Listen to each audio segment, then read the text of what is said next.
Hello, my dear adventurers. If you like the story, please subscribe. Welcome back to another evening of shared stories and adventures. Tonight, we find ourselves far from home, sheltering from a bitter winter storm along the ancient Silk Road. Outside, the wind howls like a living thing, throwing snow and ice against thick mud brick walls. But inside, we are warm and safe, gathered around a crackling fire in a caravanserai, one of those wonderful roadside inns that have served travelers for thousands of years. And here, an old Persian merchant named Bahram is about to share with us the story of how his people rose from humble beginnings to build one of the greatest empires the world has ever known. If you enjoy what I do here and want a way to support the channel, then consider checking out my Patreon linked down below. But for now, pull your cloak a little tighter, settle in close to the fire, and let us begin. The storm had come out of nowhere, as winter storms often do in the high passes between the great mountain ranges. One moment, the sky had been clear, a pale winter blue stretching endlessly above the rocky terrain. The next, dark clouds had boiled up from the north, and the wind had begun to shriek with a voice that promised snow and worse. Your caravan master, a seasoned man who knew these roads like the lines on his own weathered face, had immediately turned the whole company towards the nearest shelter. A caravanserai, he said, was just 3 miles ahead. If they hurried, they would reach it before the worst of the storm hit. They had made it with perhaps an hour to spare. The caravanserai appeared like a blessing from heaven, a square fortress of mud, brick, and stone, its high walls offering protection from the wind and weather. The great wooden gate stood open, and the caravan had filed through into the central courtyard with relief written on every face. Camels and horses were led to the stables built into the walls. Goods were unloaded and stored in the secure rooms surrounding the courtyard, and the travelers themselves, shaking snow from their cloaks and stamping feeling back into their feet, made their way to the main common room. This common room was the heart of any caravanserai, and this one was particularly fine. The ceiling arched high overhead, supported by thick wooden beams darkened with age and smoke.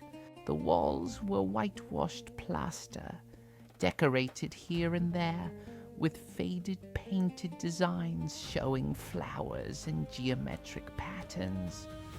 Carpets covered the floor, worn but still beautiful, woven in the intricate patterns of a dozen different regions. The room was already warm, heated by a large fire pit in the center, where a merry blaze crackled and danced, sending sparks spiraling upward to disappear through the smoke hole in the roof. Around this fire, travelers were settling in for the evening. There was space enough for perhaps 40 people, though tonight only half that number had gathered. Some were merchants like yourself, traveling with goods to trade. Others were pilgrims making their way to distant holy sites. A few were simply wanderers, people who had chosen the road as their home.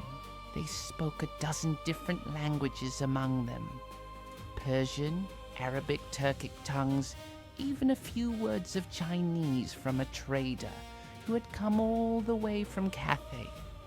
The caravanserai keeper, a large man with a magnificent beard and an even more magnificent smile, moved among his guests with the ease of long practice. He brought out cushions and blankets for those who needed them.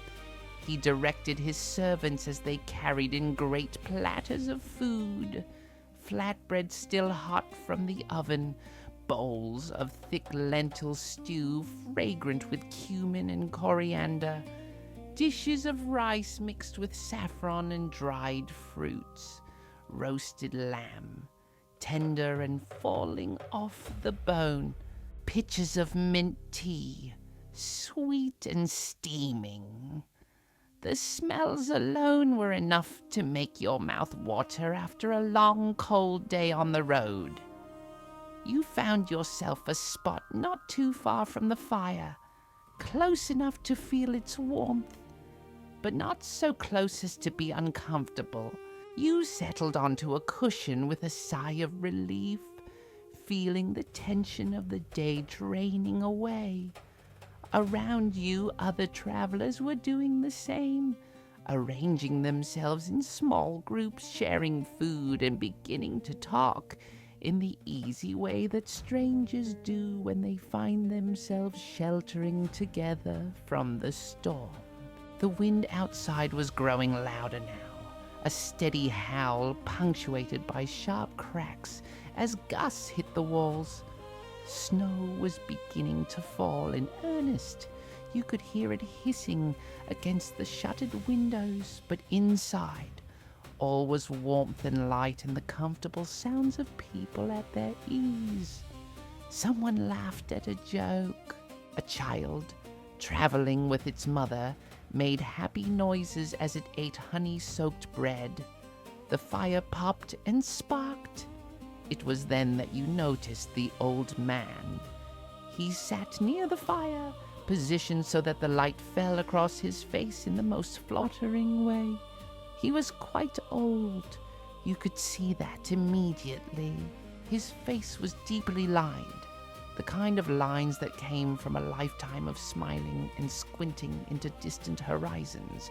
His beard was long and white as fresh snow, carefully combed and oiled. He wore the clothes of a wealthy merchant, a long coat of deep blue wool trimmed with fur at the collar and cuffs. Beneath it, a caftan of silk in a shade of rust red. On his head sat a turban of fine white linen, held in place with a silver pin that caught the firelight. But it was his eyes that drew attention most. They were dark and bright, full of intelligence and kindness and something else, a sort of depth that suggested he had seen much in his long years, both wonderful and terrible, and had learned wisdom from it all. He was eating his supper with evident pleasure, tearing pieces from a flatbread and using them to scoop up stew. But every so often, he would pause and look around the room, watching the other travelers with a gentle smile on his lips. It was the look of someone who loved stories, who saw in every stranger a tale waiting to be told. One of the younger travelers, a boy of perhaps 16, with the bright, curious eyes of youth, noticed the old man watching. The boy was sitting with what appeared to be his father, a solid-looking fellow in the practical clothes of a farmer or craftsman. The boy leaned over and whispered something to his father, gesturing toward the old man. The father looked, nodded, and then both of them stood and made their way around the fire. The old man looked up as they approached, his smile widening. The boy bowed respectfully, as did his father, and the old man gestured for them to sit near him. They did so, settling onto cushions, and you saw the boy lean forward eagerly, asking something in a voice too low to hear over the crackle of the fire and the howl of the wind. The old man laughed, a sound like water over smooth stones, and nodded.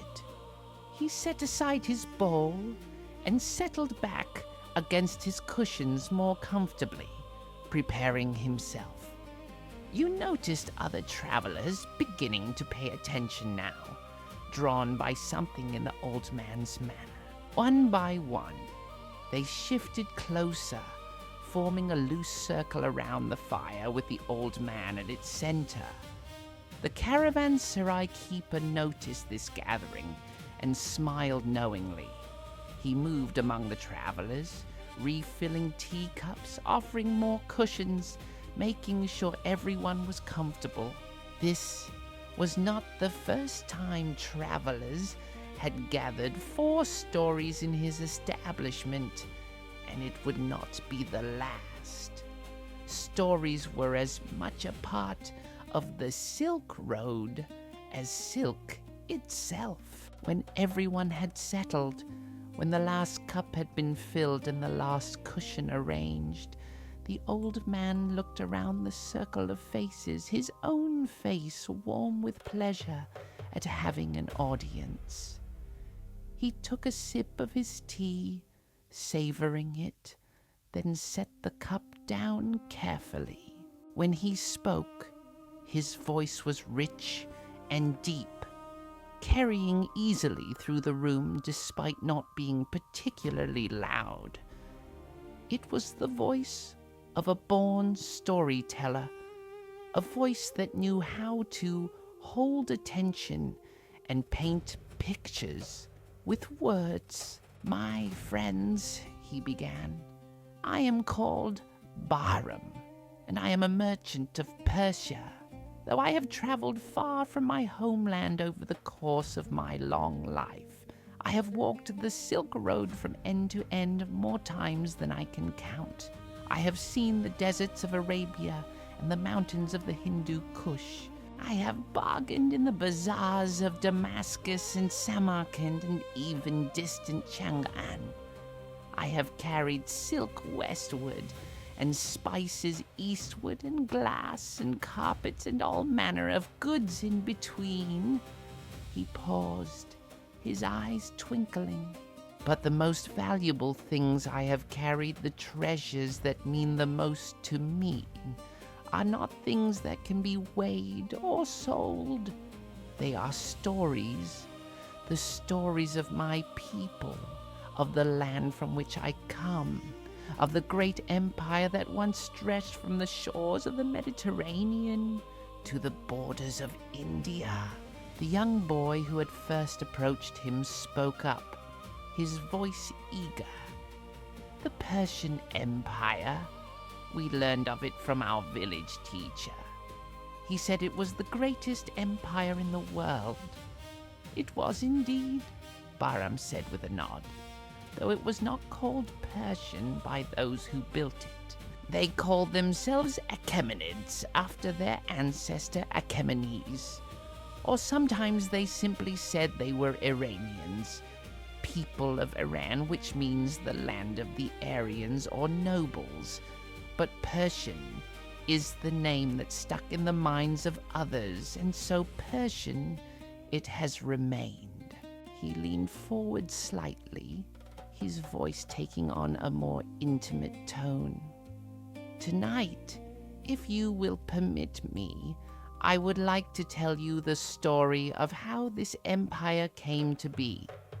Not the dry facts you might learn from a scroll or a teacher, but the real story.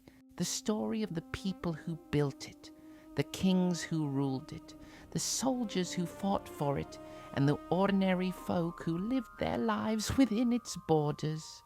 For an empire, my friends, is not just dates and battles and treaties. It is people, and it is their stories that make it live." Around the circle, heads nodded. Even those who did not speak Persian well enough to follow every word seemed to understand the general meaning, and those who sat near them translated in whispers.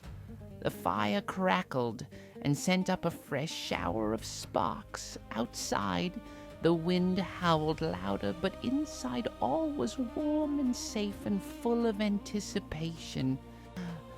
"Where shall I begin?" Bahram mused, stroking his beard thoughtfully. Perhaps with the land itself, for you cannot understand the Persians without understanding the place that shaped them. The Iranian plateau, it is called, a highland of mountains and valleys, of deserts and oases, sitting between Mesopotamia to the west and India to the east. It is a harsh land in many ways, dry and rocky, with bitterly cold winters and blazing hot summers, but it is also beautiful, with its own stark majesty. And it has always been a crossroads, a place where east meets west, where trade routes converge and cultures mix. He took another sip of tea, gathering his thoughts. Long, long ago, before the Persians, before even the Medes, there were other peoples in this land. The Elamites, they were called, and they built great cities and wrote in their own script and worshipped their own gods. Their capital was Susa, a city that would later become one of the great capitals of the Persian Empire. But that is getting ahead of our story. The old merchant smiled. No, let us begin properly, at the beginning. Let us begin with the coming of the Iranian peoples themselves, the ancestors of both Medes and Persians, arriving on the plateau sometime in the mists of the distant past. Let us watch as they settle, as they adapt to their new land, as they grow in strength and number, and let us see how, from these humble beginnings, would arise an empire that would shape the course of human history. He spread his hands, a gesture that seemed to encompass not just the room, but the whole wide world beyond. This is the story of the rise of Persia, the story of tolerance and wisdom, of great kings and mighty conquests, of beautiful cities and magnificent gardens, but most of all, it is the story of an idea. The idea that an empire could rule not through terror alone, but through respect for its subjects.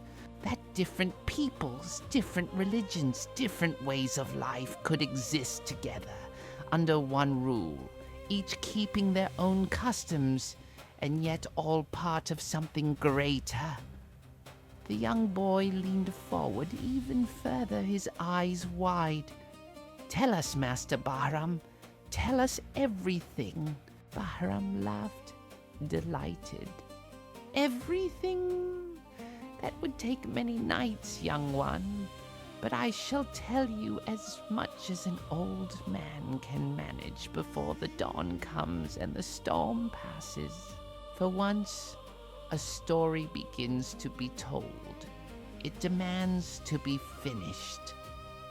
He settled himself more comfortably, his hands folded in his lap, his eyes taking on a distant look, as though he could see across the centuries to the world he was about to describe. Around him, the travelers sat in rapt attention, the storm forgotten, the long night ahead suddenly seeming not long enough.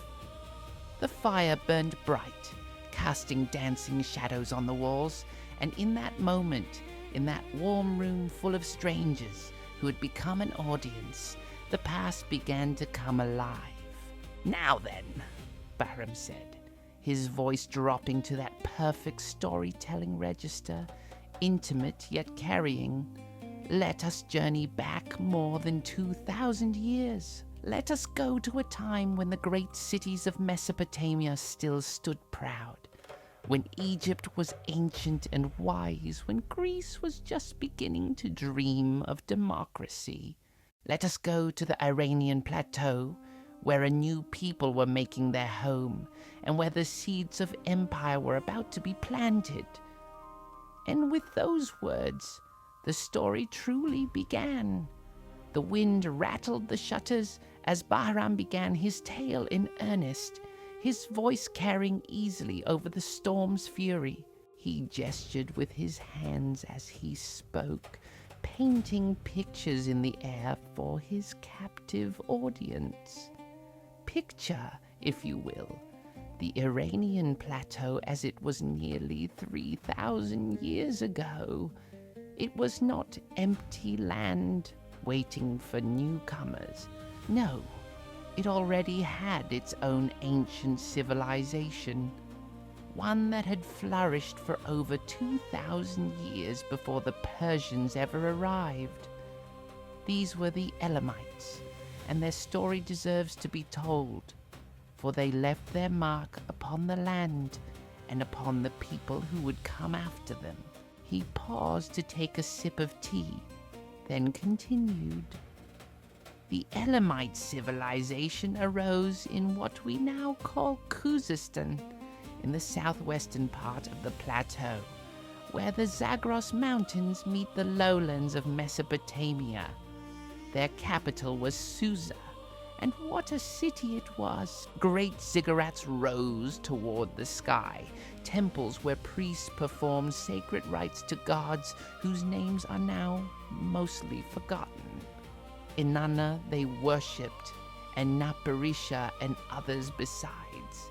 They developed their own system of writing, adapting the cuneiform script from their Mesopotamian neighbors, but making it their own.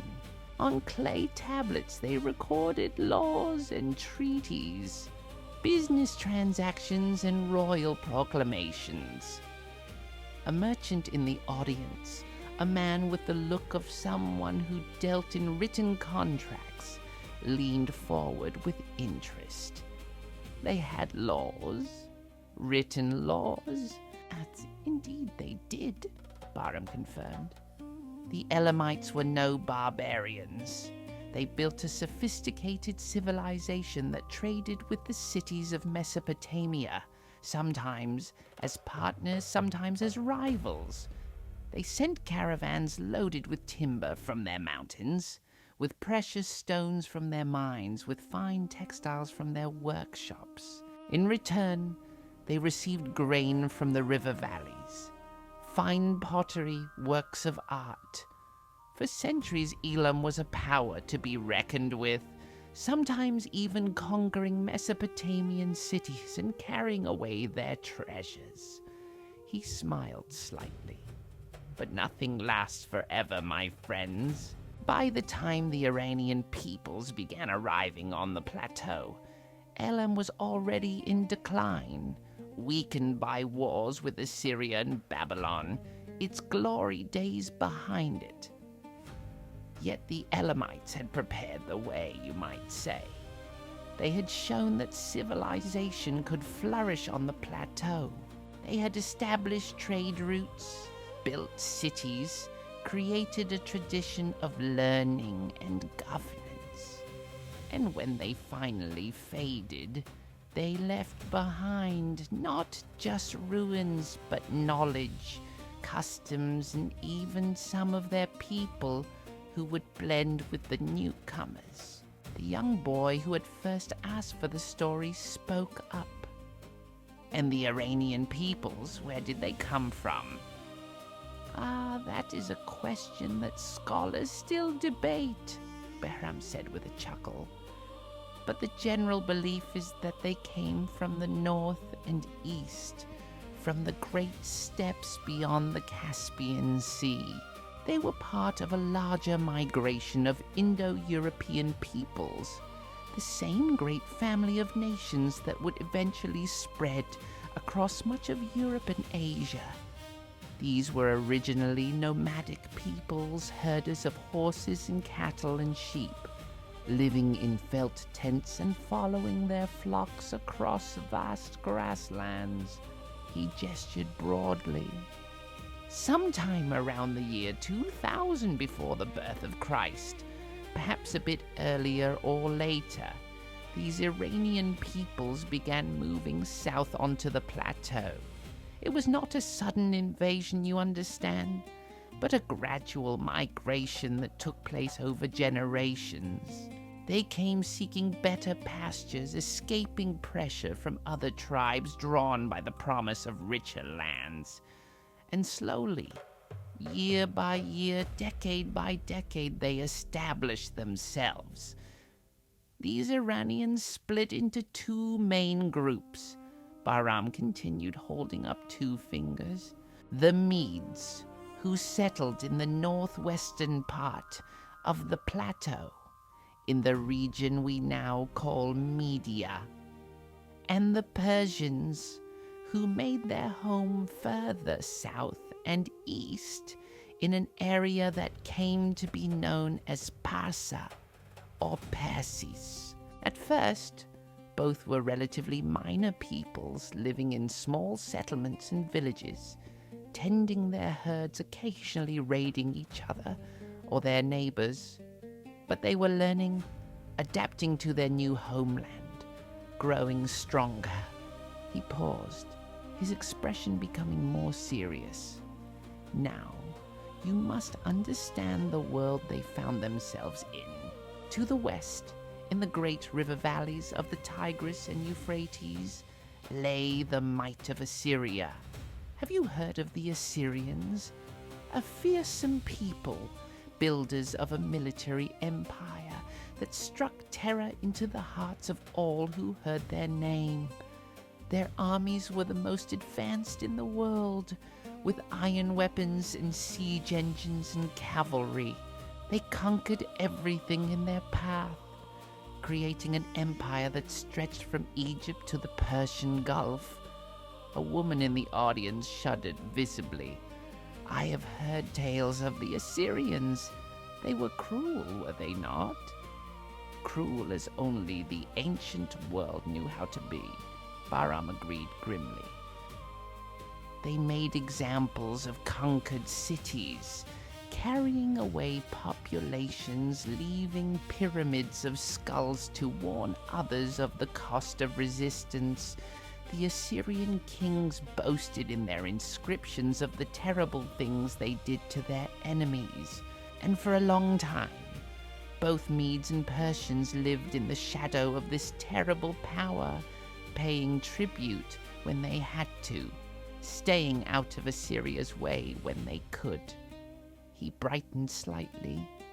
But let us focus on the Medes, for it was they who first rose to greatness among the Iranian peoples. The Medes were organized into tribes, each ruled by its own chief, and at first they had no unified kingdom. But pressure from Assyria forced them to come together.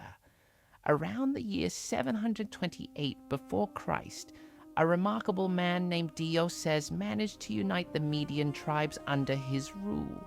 Oh, how did he do this? The young boy asked eagerly. Bahram smiled at the question.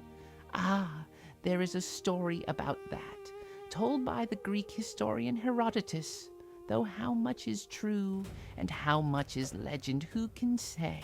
Herodotus writes that Deioces was known throughout Media as a fair and just man, skilled at settling disputes.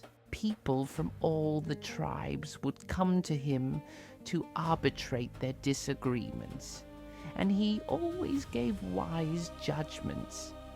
His reputation grew until the Medes decided they needed him as their king to bring order to their lands and unite them against their enemies. He leaned forward conspiratorially. Deioces accepted, but on one condition. He demanded that they build him a proper capital, a city worthy of a king.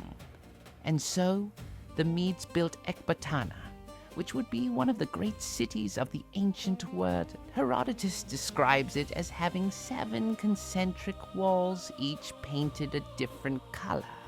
The 2 innermost walls were plated with silver and gold. Whether this is exactly true or somewhat embellished, I cannot say. But Ecbatana was real enough, built in a strong position in the Zagros Mountains, and it became the heart of the Median kingdom. Bahram took another sip of tea. then continued. Deioces ruled for over 50 years, they say, establishing the customs and laws of the Median court, building the strength of his kingdom. His son Phraates succeeded him and expanded Median power, conquering the Persians and making them vassals. But it was the third king, Cyaxares, who would make the Medes truly great. The old merchant's eyes gleamed with admiration as he spoke of this ancient king. Cyaxares came to the throne around 625 before Christ, and he was a military genius. He looked at his army, which was still organized along tribal lines, and he reorganized it completely. He created specialized units, spearmen trained to fight in formation, archers who could rain arrows on the enemy, cavalry that could strike fast and hard. He turned the Median army into a professional fighting force that could challenge even the mighty Assyrians. And challenge them he did, Bahram said, his voice rising with excitement. Cyaxares allied himself with Nabopolassar, the king of Babylon, and together they moved against Assyria. In the year 614, the Medes captured the city of Asher. In 612, they laid siege to Nineveh itself, the great capital of Assyria, the city that had been thought impregnable. For 3 months, the siege lasted. The Assyrian king Sinsharishkun defended his city desperately, but it was no use. The walls were breached, the city was taken, and Assyria, that terrible empire that had dominated the region for centuries, fell. A murmur of appreciation ran through the audience. Even those who knew little of ancient history could appreciate the drama of such a moment. The falling of a great power. The Assyrian Empire was divided between the victors. Bahram continued. Babylon took the south and west, including Syria and Palestine. The Medes took the north and east, including all of the Iranian plateau and parts of Anatolia. Suddenly, the Medes found themselves ruling a true empire, stretching from the borders of India to the edges of Greek territory in Asia Minor. He spread his hands. Cyaxares ruled this empire with wisdom and strength. He established diplomatic relations with the other great powers of his time. When there was a border dispute with Lydia, the wealthy kingdom in western Anatolia, it was settled not through endless war, but through negotiation and marriage alliance. Cyaxares gave his daughter in marriage to the Lydian crown prince, and peace was sealed. This was the Median way. Strength when necessary, but also wisdom, diplomacy, the building of relationships. And what of the Persians? Someone asked from the back of the audience. You said they were vassals of the Medes? Indeed they were, Bahram nodded. The Persians lived in the southern part of the plateau in the region of Parsa or Fars. They were ruled by their own kings, but these kings answered to the Median emperor. They paid tribute. They provided troops when called upon. They accepted Median overlordship. And so things might have remained for generations, the Medes ruling from Ecbatana, the Persians serving as their loyal subjects. He paused dramatically, his eyes twinkling. But then came a child, born to the Persian royal family around the year 600 before Christ. A boy who would grow to be a man unlike any other, who would overthrow the Median Empire and build something even greater in its place. A man whose name would echo through history for thousands of years. Cyrus the Great. The audience leaned forward as one, captivated. The storm outside seemed to fade away, forgotten in the spell of the story. The fire crackled and popped, and shadows danced on the walls as Bahram prepared to tell them of the man who would change the world. But first the old merchant raised a hand. But I am getting ahead of myself again. Before we speak of Cyrus, we must understand the world into which he was born, the Median Empire at its height, under Cyaxares and his son Astyages.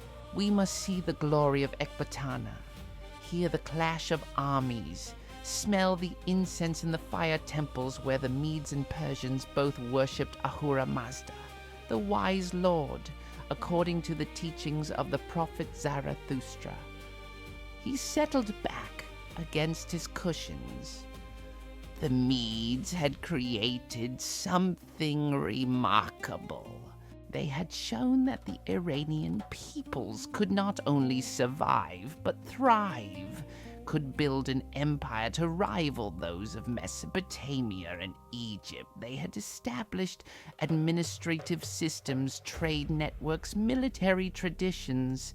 They had blended their own culture with what they learned from the Elamites and the Babylonians and others. They had created the foundation upon which the Persian Empire would be built. But empires, my friends, rise and fall according to their rulers, Bahram said quietly. Cyaxares was a great king, wise and strong, but his son Astyages, who succeeded him around 585 before Christ, would prove to be a different sort of man.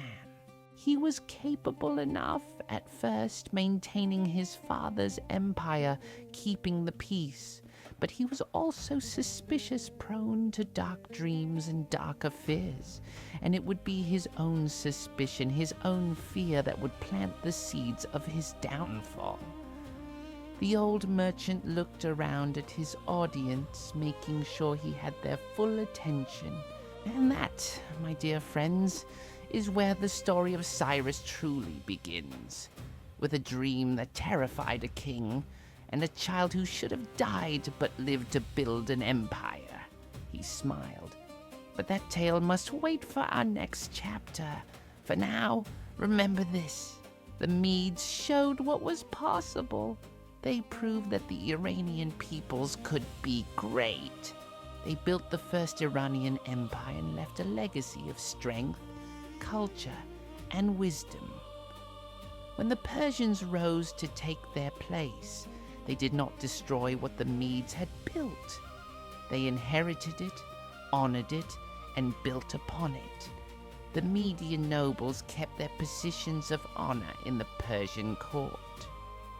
The Median traditions blended with Persian ones. In the end, the fall of Media was not the end of a people, but the beginning of something greater. A true fusion of Medes and Persians into one mighty nation. The audience sat quietly, absorbing this. The young boy had a thoughtful expression on his face. The merchants and travelers looked satisfied, already anticipating what would come next. And Bahram, seeing their interest, allowed himself a small smile of satisfaction. This was why he told these stories, not just to pass the time, but to keep the memory alive, to help people understand that the past was not just dates and names, but real people with dreams and fears and ambitions whose choices shaped the world. Outside, the storm continued to rage, but inside, warmed by fire and story, all was well. Bahram refilled his teacup and took a long, thoughtful sip before continuing. The travelers had settled in for the long haul now, some of them pulling blankets around their shoulders against the chill that crept in whenever the fire burned a bit low. The caravanserai keeper moved quietly among them, adding more wood to the flames, ensuring everyone was comfortable. "Now then," Bahram began, his voice taking on a storytelling lilt. let me tell you about Cyrus, who would be called the Great, and rightly so. But every great man begins as a helpless child, and Cyrus was no exception. His story starts not with triumph, but with terror. Not in a palace, but in the wild places of the mountains, hidden away from those who would kill him. He leaned forward, drawing his audience in. Astyages, the king of the Medes, had a daughter named Mandane. She was beautiful and accomplished, and when it came time for her to marry, Astyages chose carefully. But he did not choose as other kings might. He did not seek a powerful alliance with a foreign prince. Instead, he gave Mandane in marriage to Cambyses, a Persian noble, a man of good family but a vassal to the Median throne. Why would he do this?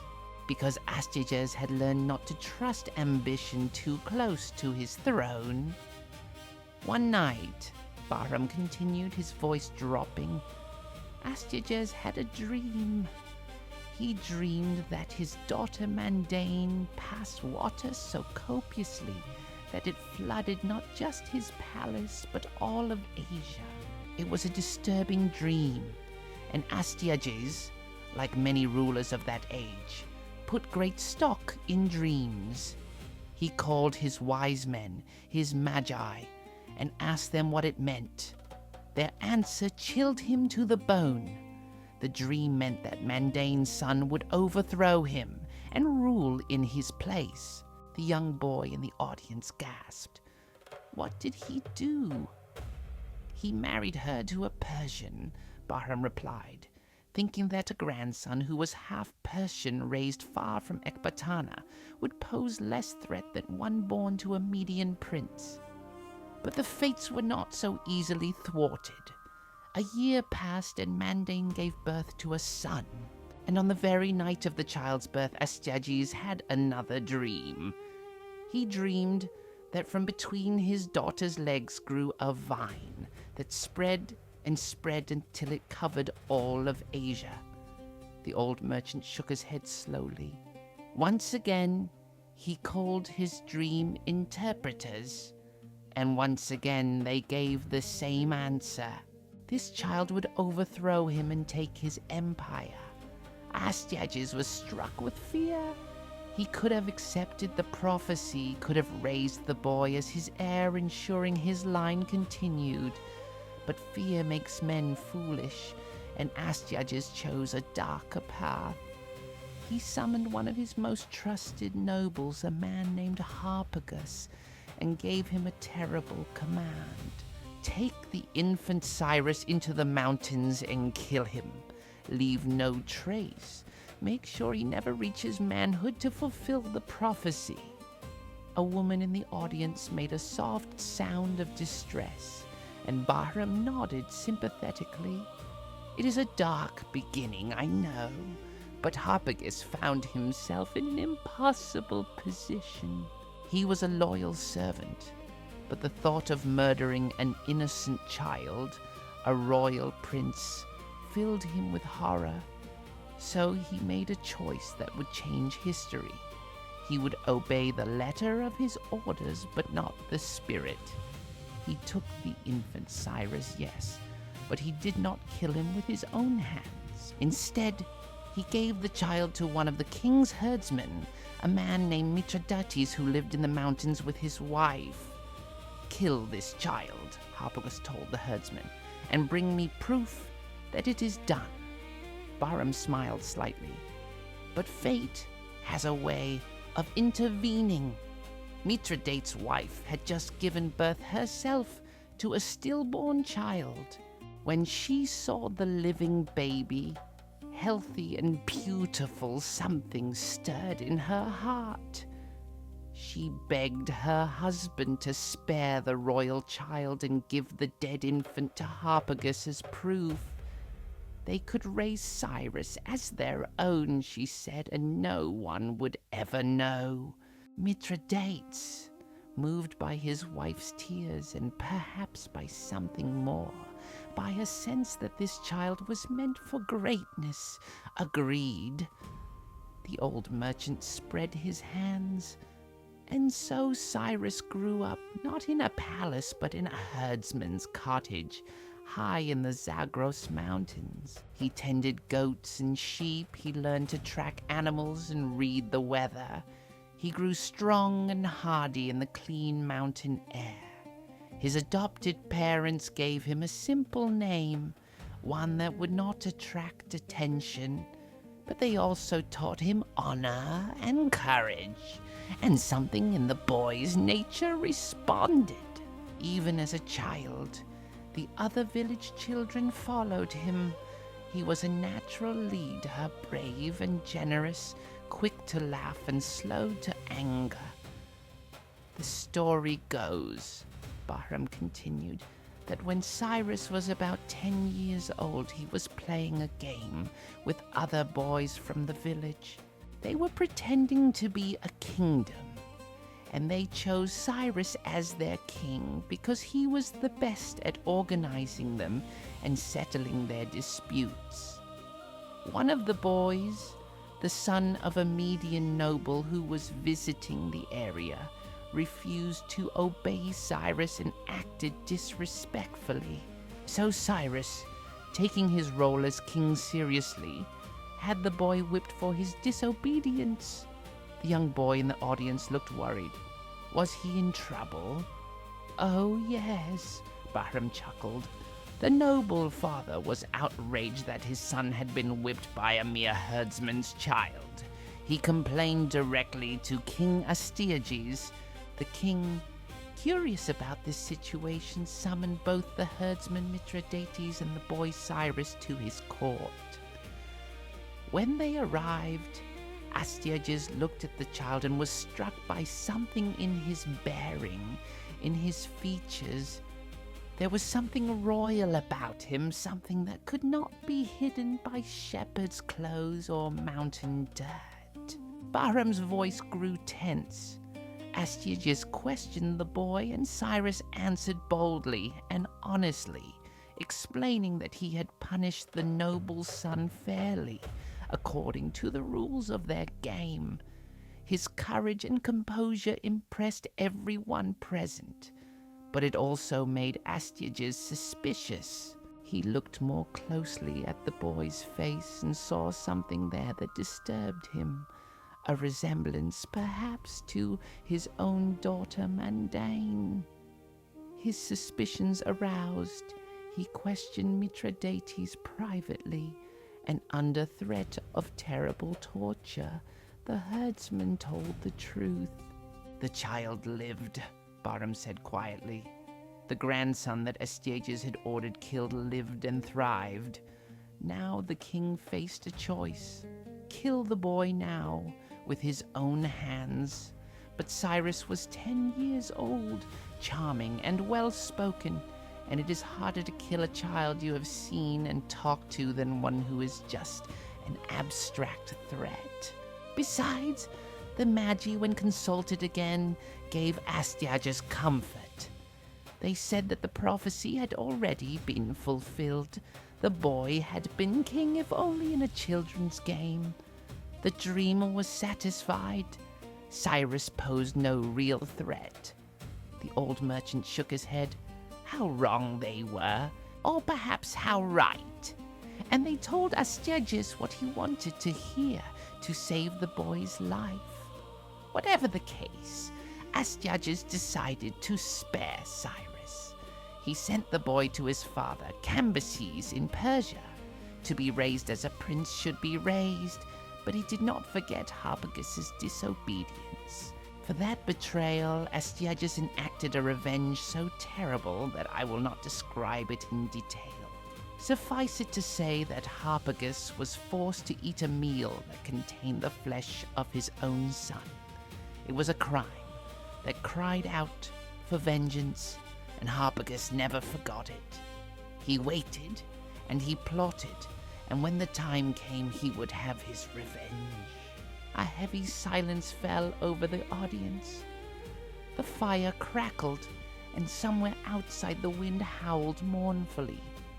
After a moment, Bahram continued in a lighter tone. But let us leave these dark matters and follow young Cyrus to Persia. There, he was raised in the court of his father Cambyses, learning all the skills a prince should know. He learned to ride horses with the skill of a born cavalryman. He learned to shoot a bow with deadly accuracy. He learned to fight with sword and spear. But more importantly, he learned wisdom. The Persians had a saying that they taught their sons 3 things and 3 things only: to ride, to shoot straight, and to speak the truth. Cyrus learned all 3 and learned them well. Bahram smiled warmly. The Persians also had a tradition inherited from the teachings of Zarathustra the prophet, of respecting truth and honor above all things. Ahura Mazda, the wise lord whom they worshipped, was the god of truth and light, locked in eternal struggle against Ahriman, the spirit of lies and darkness. A good man, a good king, served Ahura Mazda by speaking truth, by doing good, by fighting against evil and injustice. This teaching shaped Cyrus profoundly. It became the core of who he was and how he would rule. The years passed, the old merchant continued, and Cyrus grew to manhood. He was tall and handsome, with a commanding presence that made people want to follow him. He was brave in battle, but merciful in victory. He was firm in judgment, but fair. He had a gift for understanding people, for seeing what motivated them, for inspiring loyalty. And as he grew in wisdom and stature, the Persians came to love him. Meanwhile, Bahram said, the rule of Astyages was becoming harder and more erratic. The old king grew paranoid, suspecting plots everywhere. He trusted fewer and fewer people. He raised taxes. He made harsh demands on his vassals. The Medes themselves grew restless under his rule, and the Persians, who had chafed under Median overlordship for generations, began to whisper among themselves, why should they serve the Medes? Were they not of the same Iranian stock? Did they not worship the same gods? And did they not have, in Cyrus, a leader worthy of greatness? Bahram leaned forward, his eyes gleaming. Around the year 553 before Christ, when Cyrus was approaching 50 years of age, the time came, perhaps encouraged by Harpagus, who sent secret messages urging revolt, perhaps driven by the increasingly harsh demands of Astyages, perhaps simply because the moment was right. Whatever the reason, Cyrus made his decision. He rallied the Persian tribes. He called them to throw off Median rule and claim their freedom, and the Persians, trusting in Cyrus, followed him to war. Astyages, learning of this rebellion, was enraged. Bahram continued. His own grandson, the boy he had spared, was now rising against him. The old king gathered his army, a huge force of Medes and subject peoples. He placed it under the command of Harpagus, not knowing that Harpagus had been plotting this very moment for decades, waiting for his chance at revenge. The two armies met at a place called Pasargadae, in the heart of Persian territory. The old merchant stood up, acting out the scene with his hands. The Medes advanced in their traditional formation, spearmen and archers, cavalry on the wings. The Persians waited, outnumbered but determined. The battle horn sounded. The armies charged. And then something remarkable happened. Harpagus, at the crucial moment, turned his forces. the Median general defected to Cyrus, bringing his troops with him. It was the revenge he had waited 30 years to exact. Astyages' army collapsed in confusion. Some units fought on loyally, but many others, disgusted with their king, simply laid down their arms or joined the Persian side. Bahram sat back down, his face flushed with the excitement of the telling. Astyages fled back to Ecbatana and tried to raise a new army. He freed slaves and armed them. He called up every man who could hold a weapon. He led this desperate force himself, an old man trying to hold on to his empire through sheer will, but it was no use. Cyrus advanced on Ecbatana with the combined forces of Persians and defected Medes. There was another battle, brief and decisive. Astyages was defeated and captured. Now came the moment that would define Cyrus and set the pattern for all his future conquests, Bahram said softly.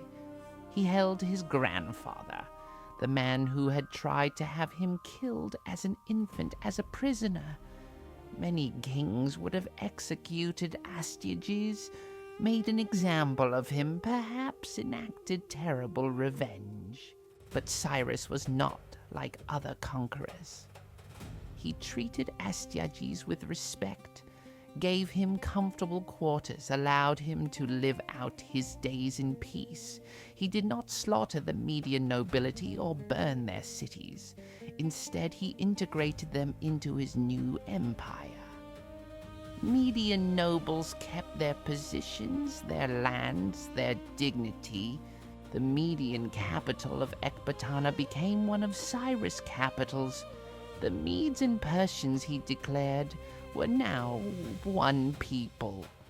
A murmur of approval ran through the audience. This was kingship as it should be, not based on terror, but on wisdom and mercy. This was the genius of Cyrus, Bahram explained.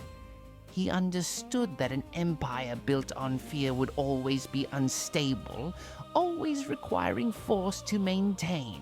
But an empire built on respect, on allowing subject peoples to keep their customs and their dignity, such an empire could be stable and strong.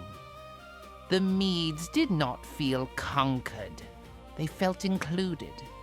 And so they served Cyrus loyally, seeing in him not a foreign overlord, but a rightful king who happened to be Persian rather than Median.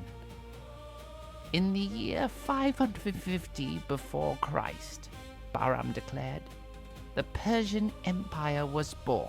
Not the Median Empire with a new ruler, but something new, a fusion of Median and Persian traditions, a realm that would respect the customs of all its peoples. Cyrus chose the site of his victory, Pasargadae, as the location for his new capital. There he would build a palace and a garden, a tomb for himself, monuments to mark the birth of something unprecedented in the ancient world. Habal, the old merchant smiled. But Cyrus was not content to rule just Persia and Media. He was now the most powerful king in the Iranian plateau. But around him stood other great powers. To the west was Lydia, fabulously wealthy, ruled by Croesus, the richest king in the world. To the south was Babylon, ancient and proud, heir to thousands of years of Mesopotamian civilization. To the east were the fierce tribes of Central Asia, and beyond all of them, in the distant west, the city-states of Greece were beginning their great experiment with democracy. Cyrus looked at this world, Bahram said, and he made a choice. He would not be content with what he had. He would build an empire greater than any the world had yet seen. He would conquer, yes, but he would conquer differently, with wisdom as well as strength, with mercy as well as courage, and in doing so he would create something that would last not just decades but centuries, a true world empire, a coming together of East and West, a realm where different peoples could live together in peace under just rule. The old merchant paused, looking around at his captivated audience. But that story, my friends, must wait for our next chapter. For now, remember this: Cyrus rose from nothing, from a death sentence and a childhood in the mountains, to overthrow the greatest empire of his age. He did it not through cruelty, but through wisdom, not through terror, but through respect. He understood that people would follow a just king more readily than a tyrant, and that understanding would guide him through all the conquest to come. The fire burned low, and the caravanserai keeper moved to add more wood. The wind outside seemed to have lessened slightly, or perhaps everyone was too engrossed in the story to notice it anymore. Bahram took a long drink of his tea, now grown cold, and smiled at his audience. Take a moment to stretch, my friends. Help yourselves to more food and drink. When we resume, I will tell you of Cyrus the Conqueror, of how he took on the wealthy Croesus of Lydia and marched his armies to the shores of the Mediterranean, of how he brought the Greek cities of Asia under his rule, of how he built his empire one conquest at a time, always with that same mixture of strength and wisdom that had won him the Median Empire. The audience stirred, some standing to stretch their legs, others helping themselves to more tea or the remnants of the evening meal. But no one left. They were hooked now, caught up in the story of ancient Persia, eager to hear what came next. And Bahram, watching them with satisfaction, prepared himself for the next chapter of his tale. After a brief interlude, during which the travelers refreshed themselves and the fire was built back up to a cheerful blaze, Bahram settled back into his storytelling position. The storm outside seemed to have reached its peak, the wind howling like a beast, but inside all was warmth and anticipation. Now then, Bahram began, rubbing his hands together, let us speak of Croesus of Lydia, for his story is intertwined with Cyrus in a way that would change the world. Lydia was a kingdom in western Anatolia, what we now call Turkey, and it was wealthy beyond measure. The Lydians controlled trade routes between Asia and Europe. They mined gold from their rivers, and they had invented something revolutionary: coinage, stamped metal pieces of standard weight and purity that could be used as money. Before this, trade was conducted through barter or weighing out precious metals, but coins made commerce so much easier, and the wealth they generated made Lydia rich. He leaned forward. King Croesus, who ruled from the magnificent city of Sardis, was said to be the wealthiest man in the world. He had so much gold that his name became synonymous with wealth. To this day, when we say someone is as rich as Croesus, we mean they are extraordinarily wealthy. His court glittered with gold and silver. His treasury overflowed. He made lavish offerings to the oracle at Delphi in Greece, trying to buy the favor of the gods. He thought himself invincible. But Croesus made a fatal mistake, Bahram said, his voice dropping. When he heard that Cyrus had overthrown the Medes and unified Persia and Media under his rule, he grew worried. Lydia had been allied with Media, you see. Cyaxares had married his daughter to a Lydian prince, creating a bond between the two kingdoms. Croesus feared that Cyrus might see Lydia as an enemy, or at least as a tempting target for conquest. So Croesus decided to strike first, to attack Persia, before Persia could attack him. The young boy spoke up. "But did he not ask the oracle first? I have heard Greeks always consult oracles before important decisions." "Ah, you know your history," Bahram said approvingly.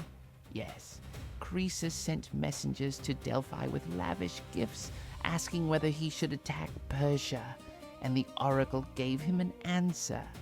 A famous answer. "If you cross the Hellas River and attack Cyrus," the oracle said, "you will destroy a great empire." Croesus, in his arrogance, assumed the oracle meant he would destroy Cyrus's empire. He did not consider that the empire to be destroyed might be his own. A ripple of knowing laughter went through the audience. They could see where this was going. In the year 547 before Christ, Bahram continued, Croesus crossed the Halys River, which marked the border between Lydia and what had been the Median Empire. He invaded with a huge army, the finest troops that Lydian gold could buy. Infantry with bronze armor and tall shields, cavalry mounted on fine horses, siege engines, supply trains that stretched for miles. It was an impressive force, and Croesus was confident of victory. The armies met in Cappadocia, in the heart of Anatolia, Bahram said, standing up to act out the scene. That's the end of our story for today. We'll continue in the next episode. If you enjoyed the story, please subscribe to the channel. Thank you.